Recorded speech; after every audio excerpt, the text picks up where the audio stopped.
Welcome back to Privy. Privy is a podcast about bathrooms, recorded from my home bathroom. I'm your host, Hunter Hoover, and I love bathrooms. Thank you guys for being here. Every time we do this, it's kind of like you join me in the bathroom. Welcome.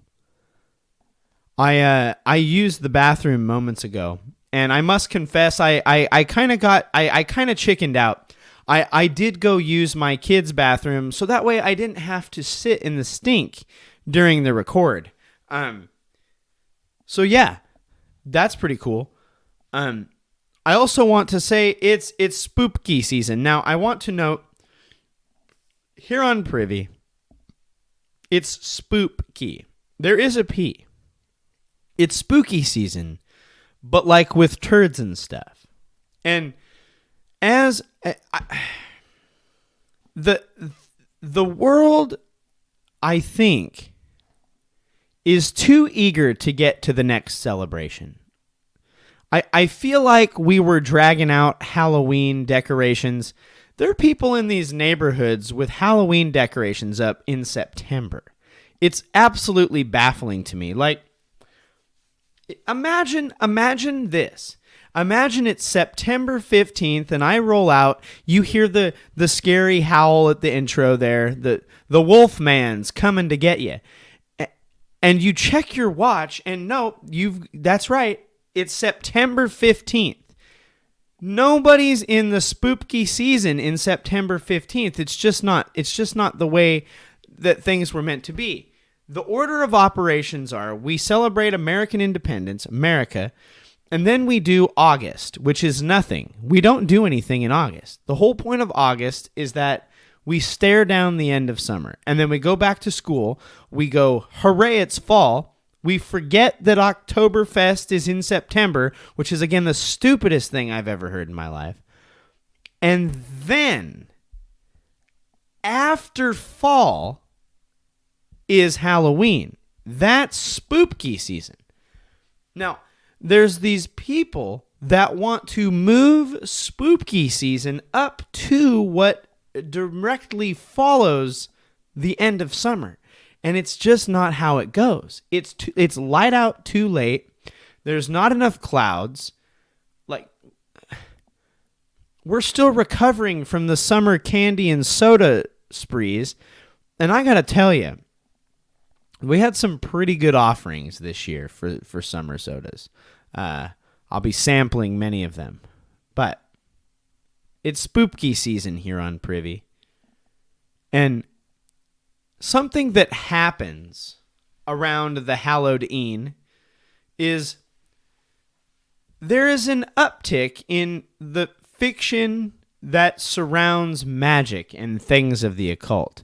Speaking of the occult, I had another run-in with a Mason, and it was funny because as I'm describing this interaction with a fellow coworker, right out of the gate, like the first thing that he says in response to hearing that is, "Oh, like the Illuminati."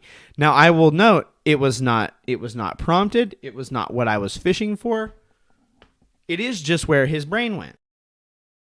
And I think that says something. Sometimes when you think of spoopky season, you might think of those spooky glowing balls that witches in cartoons peer into. And the like weird misty like crap that swirls around. It's just smoke. Like it is just smoke. At the end of the day, it's just smoke. And now, I understand that in the year 2023 of our Lord,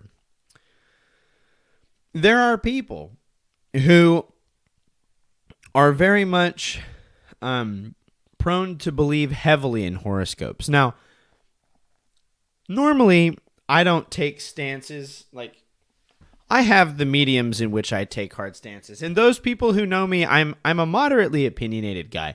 I've got opinions about a lot of stuff. I've primarily got opinions about stuff that many people never thought that a person should have an opinion about.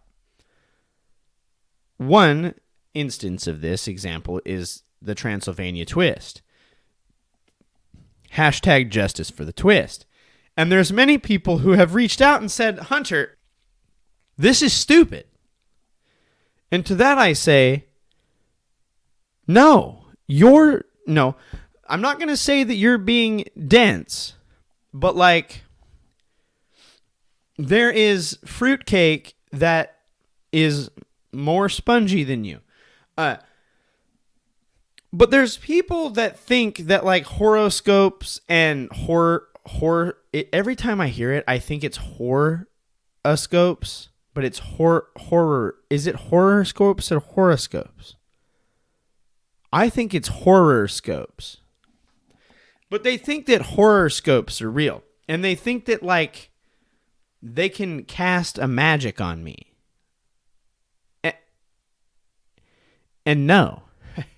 Like, I think it's nonsense. But this week, we need to take a journey back to discuss the spoopky world of divination as it relates to the bathroom.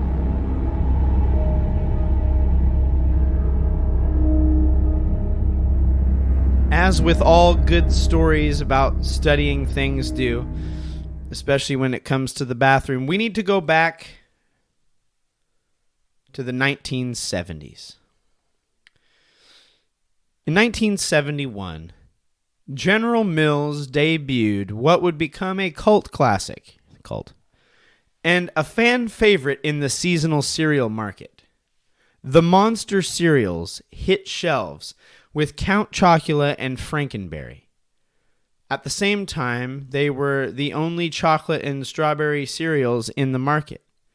Kids went bananas for the stuff, and ironically, there's no monster cereal with banana flavoring yet. And boy, did kids eat it. And what's fascinating is, like, as I noted, Count Chocula and Frankenberry, they were the only cereals on the shelf that were providing the chocolate and strawberry palettes. There was not Cocoa Puffs or Cocoa Krispies. And if there was, then I don't know why people are saying that this is the only one offering it. But these monster cereals hit shelves, and kids just gobbled it up. They loved it. And as they gobbled it up, there began to be reports that something unexpected had begun to happen. Kids were reporting to have bright pink poops or red-colored stool. Now, while this was technically harmless, the fear, if you do not know that this is going to happen, is that the red in the stool was blood. Ironic that Frankenberry was the culprit for blood and not Count Chocula, because he's a vampire. Frankenberry, well, technically both cereals, but I think Frankenberry had a higher concentrate of this. Both contained red dyes 2 and 3, one of which was later found to be linked to cancer-causing agents, and both of which were discontinued in use in cereals and other food products after these incidents. It happens so often, like this phenomenon where kids would come in reporting, I've got mystery like neon red turd, that it began to be called Frankenberry stool, which is awesome. The next time that I snosh down too many beets and I get the red dookies, I'm calling it Frankenberry stool. It's Frankenberry poop. Like, it's Frankenberry turds.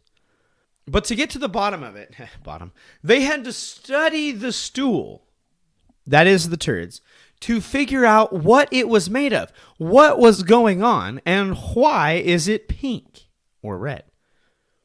The act of studying poop is called scatology. Much like most medicine, much of it used to be thought of as magic or was related to the occult.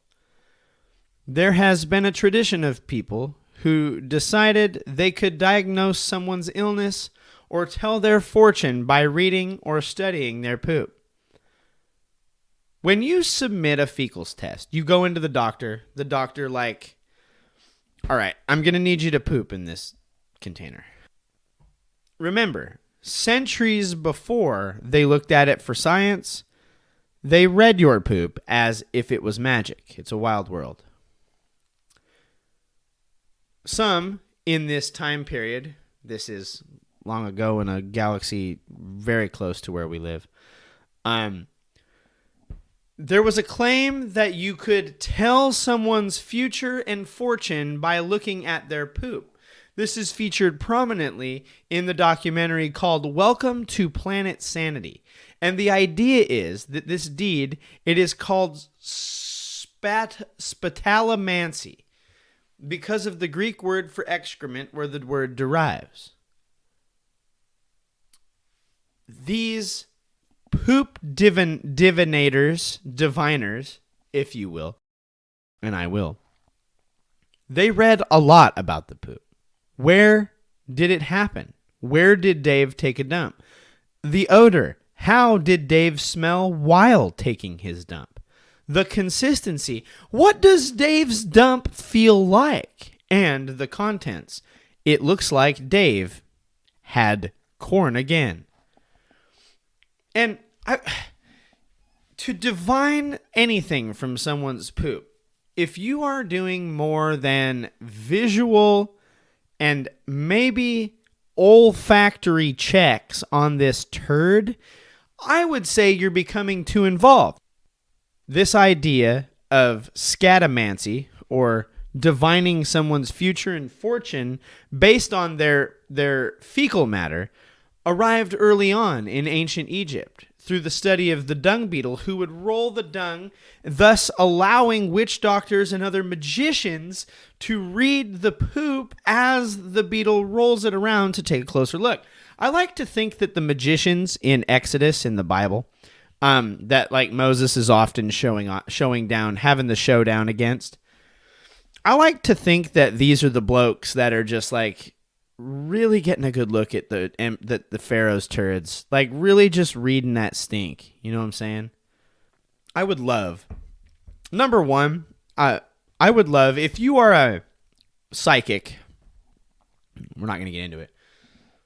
But if you are a psychic and you read people's poop, please reach out to me, privycast@gmail.com. But I would love if someone went into a psychic's office today. Oh, I got to go get my reading. And they walk you in and they talk to you a little bit. And they just hand you like a Glad Tupperware container and some toilet paper and say, feel free to leave your deposit and I'll read your fortune. I guarantee you that there are going to be far less people going in for a reading. The occult is wild. Similar to the strange practice of reading someone's turd to divine their future and their fortune, the act of uromancy is divining someone's future and fortune from their golden stream. Much like scooping up a big pile of steaming Dave, rooting around in it, and then letting Dave know that he's gonna meet the girl of his dreams next week, get Twitter-pated and fall madly in love, and also that he should cut back on those pumpkin spice Frosties, for goodness sakes. Again, if you haven't had the pumpkin spice Frosty, you need to run, not walk, to Wendy's. Like, I can't stress it.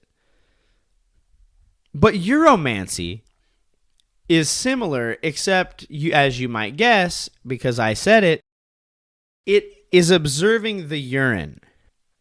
Much like poop, pee has been used for thousands of years to try to determine what is going on with someone's body. And it makes sense. If you're sick and your understanding of the human body is less than it is now, you would probably go, you know what? I don't feel good inside my tum-tum. And I just flopped the just gnarliest stack. I'm going to go see if there's something different about this one in case there's a clue to be found. The men, and I guess women, who are looking at the urine were called piss prophets for their ability, or alleged ability, to tell the future and read one's fortune based on the golden stream they had blasted. Nowadays, piss prophets are going to tell you whether you've smoked marijuana before going to work, or if you are consuming sports-enhancing drugs before you throw the football very good. But in ancient Rome, here we are. Men thinking about Rome again, am I right, ladies? Would observe the bubbles. There ain't no ladies listen. Ladies don't listen to this. I don't think they do. If you're a lady and you listen to this, shout at me, Privycast. But these piss prophets in ancient Rome would observe the bubbles of the urine to determine the fortunes based off of the bubbles left in the chamber pot. Old Emperor Dipthasius, or whatever, blasts just a massive stream of gold into the pot. And then he just finishes the deed, and then he passes that pot over the chamber pot over to his piss prophet to check out the bubbles. Higgity boogity, he's got the whole Doctor Strange thing going on with this, and he's just holding a thing of urine. It's fresh, steamy, wet. And he's checking out them bubbles. He's really getting a good look at these bubbles. Larger bubbles, it would seem, based on I don't know what, seem to have been better. So the bigger the bubbles, the better the pee. But smaller bubbles, they said, often pointed to more impending death or bad luck. So today on Privy, hi kids, welcome. There's no kids here either. Today on Privy, you need to know. You want big bubbles in your urine. Big bubbles equals big luck. The next time you go to buy a lottery ticket, I want you to get yourself a bowl. And before you buy that ticket, I want you to don't do that. Just don't do that.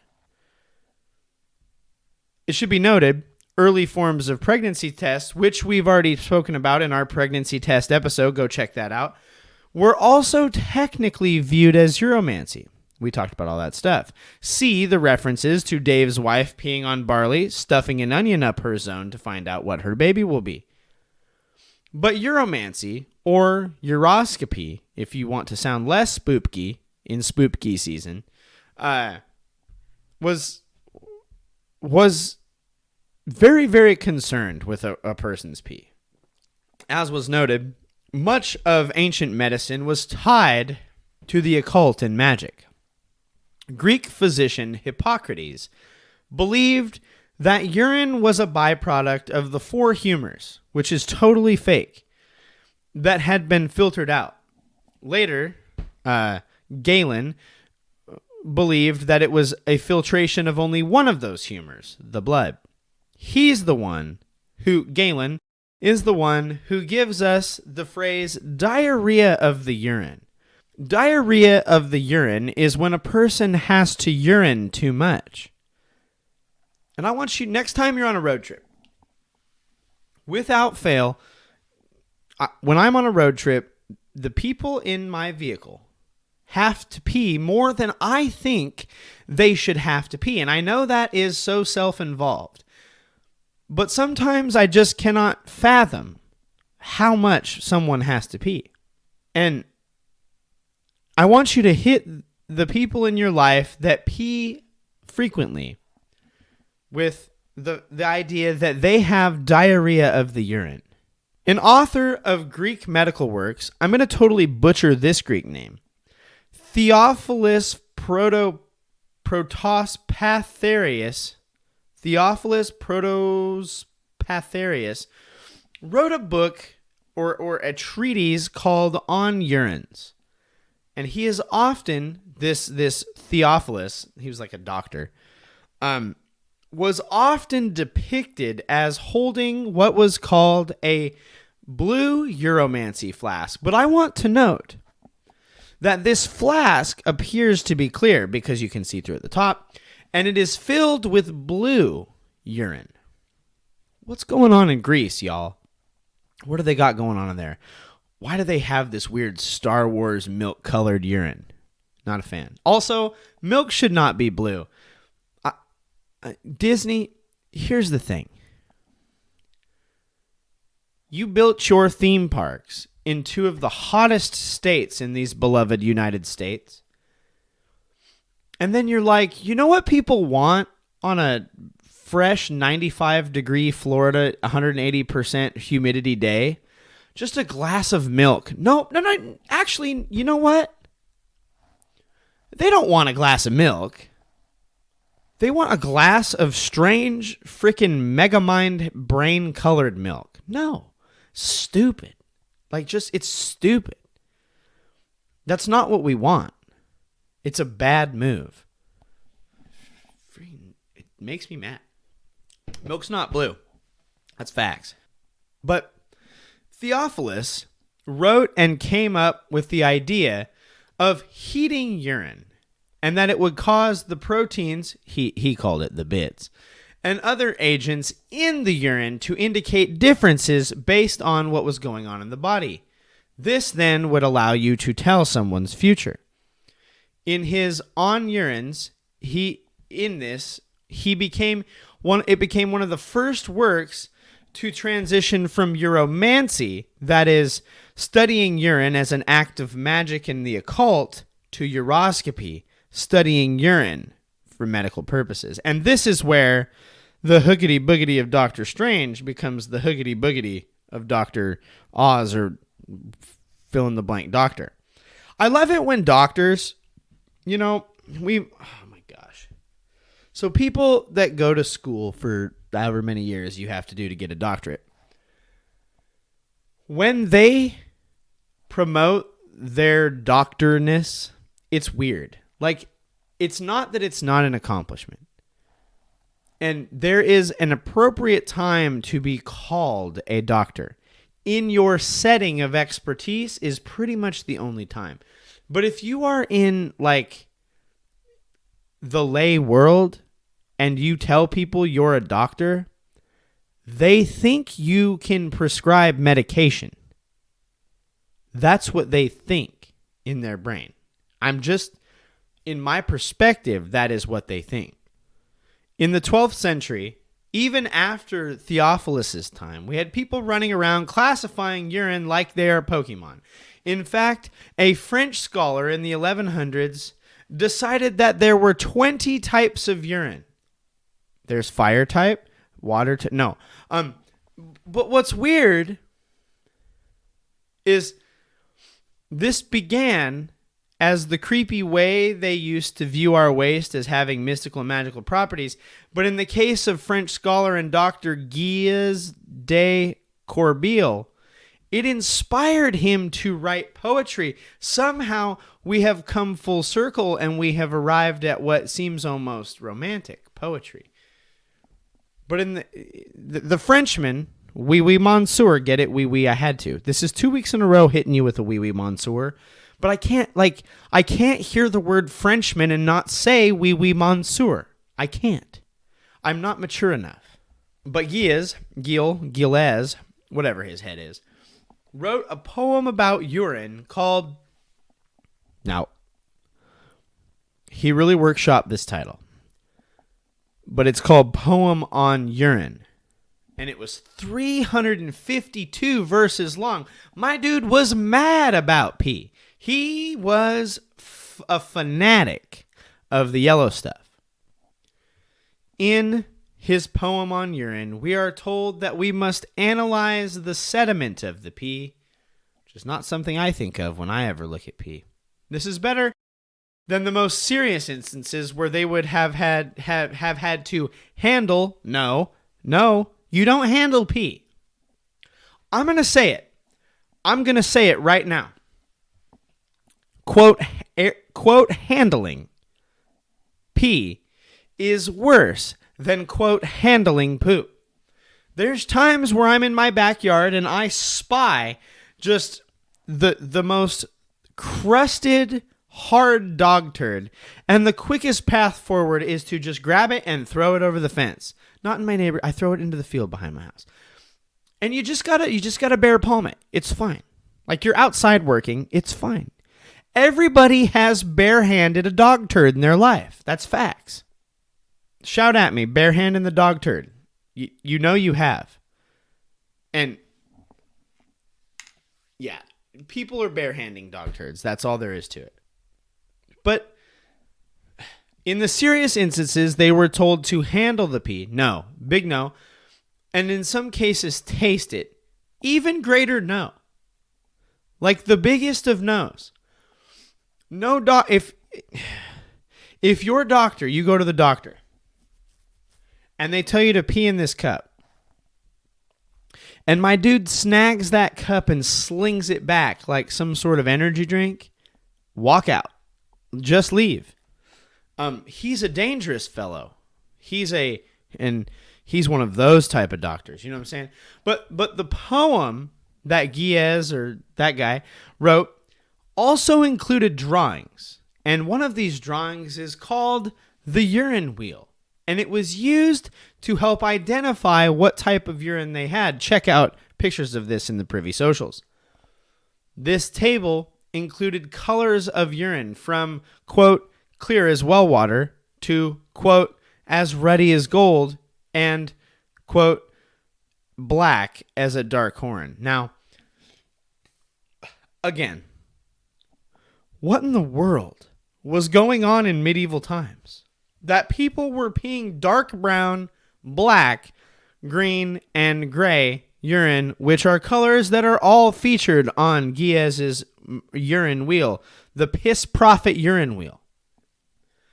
King George, I think third, I don't know, was reported to have had purple urine. No way. No way. Just no way. I'm not a doctor. I'm not a witch doctor. Spoopky season. Or a magician. Or a piss prophet. I'm none of them. But I'm going to go ahead and say it. If you pee purple, you're sick, dude. Like, if your pee is purple, go to the doctor. And what's even more interesting about this wheel of urine is when they developed it, they were not working with the 64 pack of Crayola crayons with the Crayola sharpener in the back. The coloring techniques that they used to get these intricate and very minute different colors are pretty interesting. These urine wheels were something else. But in divining the disease from the color only gets you so far. As was noted, sometimes they just had to taste it. And if you hear that, and you think, it's spoopky season, this hasn't been terribly spoopky. Like, I guess they're like doing weird magic with the urine and poop. That's kind of weird. That's more weird than creepy. But if you think that the scariest thing that you've heard today, the spoopkiest thing, if you will, is that they were drinking pee in order to tell people's future, that's fair. But you also, you might doubt that this happened. But also, it might be tempting for you to doubt that this happened. In 1674, English physician Thomas Willis wrote that diabetics' urine was, quote, wonderfully sweet, as if it had honey in it. Good God. He made up the term mellitus, an experience in diabetes, and for some time, where there's sweetness that comes from them. And for some time, this was called Willis disease. But these people were straight wild. With these wheels, these wheels were used for 400 to 500 years. We have circled all the way back to Euromancy and divining fortunes from pee. This is the period that many of the notions of the pregnancy test came in. And while this was legitimate future predicting, are you going to produce a baby? Let's tell your fortune. I would like to note that all pregnancy tests are fortune tellers. That's facts. There was also, at the time, a lot of quack job teachings. They taught and believed in the 16 and 1700s that the astrology, we're back to the horoscopes, are captured and observed in your pee. I just want the people that are like the horoscope warriors to just be walking around with like little pee cups. It's like, well, I could tell you're let me tell you what are you a Pisces? Could you pee in here so I could find out? Stop. In other words, the smell, look, and taste, for God's sake, quit tasting the pee, carried astrology about you. Stop it. And they thought essentially doing this connected you to nature, the cycles of the moon, the cycles of the stars, and we're back to magic related to your pee. It's fake and bad, but here we are. The next time you see a witch this spoopky season, remember that cauldron or pot at one point in our very good human history may have contained pee heated to tell the future. Happy spoopky season, everybody. This brings us to the end of another episode of Privy. Thank you so much for being here. This is a reminder, leave us a rating or review. The 5-star options are preferred, and ratings and reviews left we're going to be giving some money to the Wounded Warriors Project, reminding you to keep pooping in the free world, but that free world was not always free. They gave up a lot. Let's give up a little for them. We also would like you to reach out to us at Privycast on social media. We'd love to hear from you. Connect with us. Join the community. Share the show. Take the episode. You're going to click that weird little arrow looking thing, and you're going to share it. If you're bold enough to say, I listened to this guy talk about bathrooms, and I think you need to know that people used to drink pee. Share the show. We would love for you to do that. Shout at us. Send us an email, privycast@gmail.com. We'd love to hear from you. Episode suggestions, comments, concerns, feedback, pictures. Send them there. We'd love to have it. We'd like to thank Kevin MacLeod and Poddington Bear for the use of their music this week.